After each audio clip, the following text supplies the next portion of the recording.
அஸ்ஸலாமு அலைக்கும் வரஹ்மத்துல்லாஹி வரகாத்து. கண்ணியத்திற்குரிய பெருமக்களே, அல்ஹம்துலில்லாஹ், அல்லாஹ்வுடைய பேரருள் பாக்கியமான அரஃபாவுடைய நாளில் நோன்பு இருக்க நாம எல்லாம் காத்திருக்கிறோம்.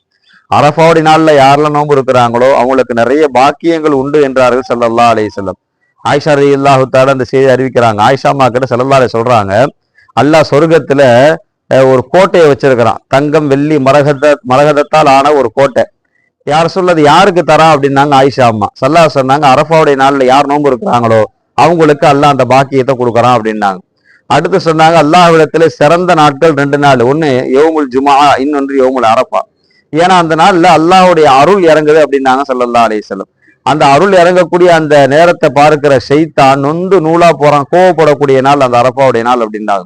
மேலும் சொன்னாங்க ஸல்லல்லாஹு அலைஹி வஸல்லம், அந்த நோன்பாளிகளுக்காக வேண்டி பரக்கத்தினுடைய 30 வாசல்களை எல்லாம் திறந்து வர்றான் அப்படின்னாங்க. அதே மாதிரி கெட்டவைகளினுடைய முசீபத்தினுடைய 30 வாசல்களை அல்லாஹ் க்ளோஸ் பண்றான், மூடிடுறான் அப்படின்னாங்க ஸல்லல்லாஹு அலைஹி வஸல்லம். அது மாத்திரமல்ல பெருமக்களே, அந்த நோன்பாளி நோன்பு திறக்கக்கூடிய அந்த நேரத்துல வேர்க்கக்கூடிய அந்த வேர்வைக்கு அல்லாஹ் கொடுக்கிற மதிப்பு என்ன தெரியுமா?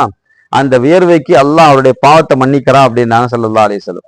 அந்த வியர்வை அல்லாஹ் அவருக்கு துஆ செய்யுமா, யா அல்லாஹ் இவரை நீ மன்னிச்சிரு, இவருக்கு நீ கிருபை செய், அருள் செய் என்று அந்த வியர்வை கேட்கும் என்று சொல்லிட்டு ஸல்லல்லாஹு சொல்றாங்க. சுபூஹுடைய நேரம் வரை அந்த வியர்வை இப்படி அல்லாஹ் இடத்துல துஆ செய்யும் என்று சொன்னார்கள். பெருமக்களே, அப்படிப்பட்ட பாக்கியமான நோன்பு யௌமுல் அரஃபாவுடைய அந்த நோன்பு நாம் வைப்பதற்கு முயற்சிப்போம். சொன்ன இந்த எல்லா பாக்கியங்களையும் பெறுவோம். அல்லாஹ் கிருபை செய்வானாக.